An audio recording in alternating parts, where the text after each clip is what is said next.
पूर्णपणे थंड झालं। आता मी याला एका डब्यामध्ये गाळून घेते।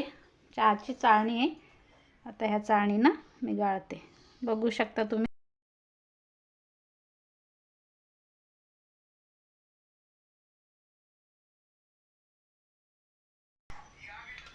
आता तुम्ही विचार करत असाल एवढं काय आहे, ओळखा बरं काय आहे। बऱ्याच ताईला ओळखलं पण असेल की काय आहे आणि मी काय बनवत आहे, हो की नाही।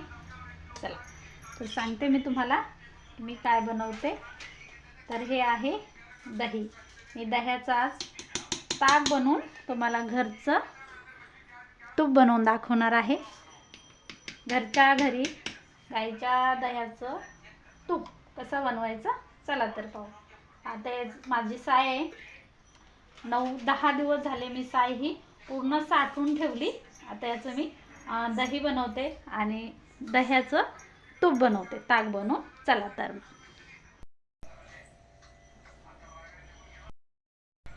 मी इथे ज्यूसचं भांडं घेतलंय आणि ज्यूसच्या भांड्यामध्ये पटकन होतं, त्यामुळे इथं ज्यूसचं भांडं घेतलंय। आता हे बाकीचं झाकून ठेवते, कारण मच्छर वगैरे पडण्याची भीती असते। हे यामध्ये काढून घेते। एवढं सुंदर आहे ना, एकदम सायसा आहे, त्यामुळे पटकन होतं। आता माझं झाकण हरवलंय, त्यामुळे मी प्लेटच ठेवते आणि मिक्सर। आता ना एवढं सोपं झालंय सगळं, काही मशीन आल्यात आणि मिक्सर आलं। कोणता पण पदार्थाला मशीन आली नाही तर पहिल्यानं लोणी ताक करायचं म्हणलं की एवढा उशीर लागत होता। सकाळी राईनं हालायचं, बरं भारी वाटायचं। माझी आईना आतापर्यंत राईनच करत होती, मस्त करायची। आम्ही तिला पाहत बसायचो की कशी करते कशी करते, केव्हा येतं लोणी केव्हा येतं लोणी। ते लोणी काही येतच नव्हतं, 1 तास 2 तास बसायचं पहिलंच भारी होतं। आता सगळं काही मशीनवरच झालेलं आहे।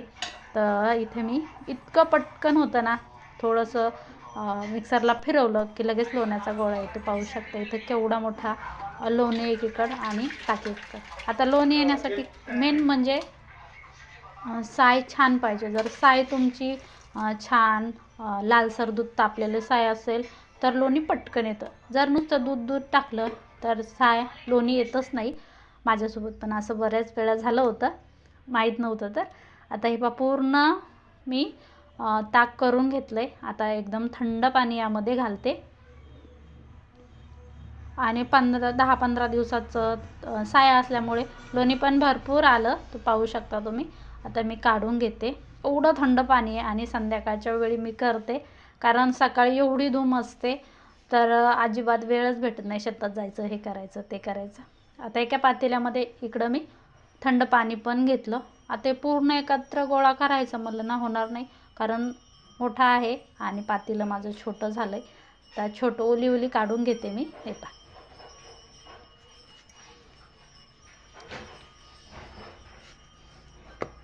घरच्या गाईचं आणि घरच्या म्हशीचं किंवा घरच्या गाईचं लोणी ताक दही तूप खायला वेगळीच मजा असते। आणि जे विकत आणतो त्याच्यामध्ये मिलावट असते का नसते हे आपल्याला माहीत नसतं, त्यामुळे घरचं ते छान असतं, नॅचरल असतं असं म्हणतात। मला काही जास्त येत नाही बरं। तेव्हा सगळं काढून घेतलं मी आणि ना तुम्हाला सांगते, ही लोणी का 2-3 वेळेस धुवून घ्यायचं। जर तुम्ही हे लोणी धुवून नाही घेतलं ना, मग त्याच्यामध्ये जी बेरी असते ती आंबट लागते, काळी पडते आणि तूप पण आपलं थोडंसं वेळ लागतो तूप बनायला। त्यामुळे हे 2-3 पाण्याने धुवून घ्यायचं आणि त्यानंतरच आपल्याला याला कढून घ्यायचं आहे। आता एवढी सगळी प्रोसेस व्हायला बराच वेळ लागतो आणि बऱ्याच ताईला माहीत पण असेल। आता आणि या ताकाचं दही करण्यासाठी पण उपयोग करतो। नंतर आपण विरजण करायला थोडंसं ताक टाकायचं आणि समोर दिसते तुम्हाला पातेल्यामध्ये साय मी बाजूला काढून ठेवली, त्यामध्ये थोडंसं टाकलं की दही होऊन जातं। आता मी हे 2-3 पाण्याने धुवून घेते आणि त्यानंतर तुम्हाला दाखवते। हे पहा, छान लोणी झालं। आता मी याला तापवते म्हणजे कढवते। तर चला सांगते मी कसं कढवायचं। तर यामध्ये ना तुळशीचा पाला जर टाकला ना 2-3 पानं तर भारी होतं, पण आता मी संध्याकाळी बनवते त्यामुळे तुळशीचा पाला वगैरे काही पानं वगैरे काही नाही टाकणार. तर असंच दाखवते तुम्हाला. आणि ताक केलं तर इतके मोठे भांड्याचा पसारा होतो, नुसतं घासायचं काम राहतं. म्हणजे ते मिक्सर बाकीचे भांडे भरपूर भांडे लागते त्याला. ते पूर्ण पगळतं. आता थंडी आहे त्याच्यामुळं त्याला गरम पाणी लागतं, नाहीतर मग थंड पाणी लागतं. पाहू आता एवढ्याचं किती निघतं. शेवटपर्यंत व्हिडिओ पाहिल्यावर तुम्हाला कळेल. आणि याच्यासाठी खूप मेहनत घ्यावी लागते बरं. हे बा अशा पद्धतीने 2-3 वेळेस दूध तापवण्याची साय काढायची. आणि ही साय म्हणजे साठवून ठेवून त्यानंतर लोणी बनवायचं, तूप बनवायचं. आहे का नाही? बऱ्याच ताईला अनुभव पण असेल. पूर्ण आता मी पगळून घेते आणि त्यानंतर परत त्याला काढायचं आहे. अजून काही स्ट्रिक असेल तर मला तुम्ही सांगा कमेंटमध्ये की ताई असं करायचं तसं करायचं, आहे का नाही? हे आत्ताशी आपलं तूप झालं उन्हं पुरं. मला याला अर्धा तास गेला हे पूर्ण असं आटवायला आणि हे करायला, काढायला. तर तुम्ही पाहू शकता किती पिवळसर दिसतंय.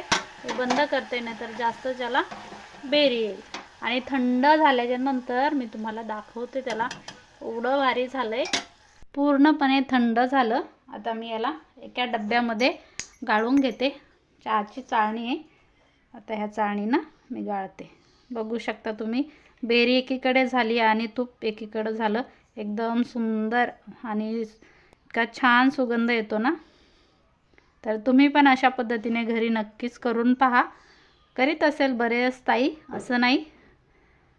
पण म्हशीचं वेगळं, गाईचं वेगळं. पूर्ण डब्बा भरलाय माझा. तर लाईट गेलेली आहे त्यामुळे एवढं काही खास दिसत नसेल तुम्हाला. थंड झाल्यावर पण दाखवल्यात भरपूर आहे आणखीन. हे पण ही दुसऱ्या डब्यात काढते.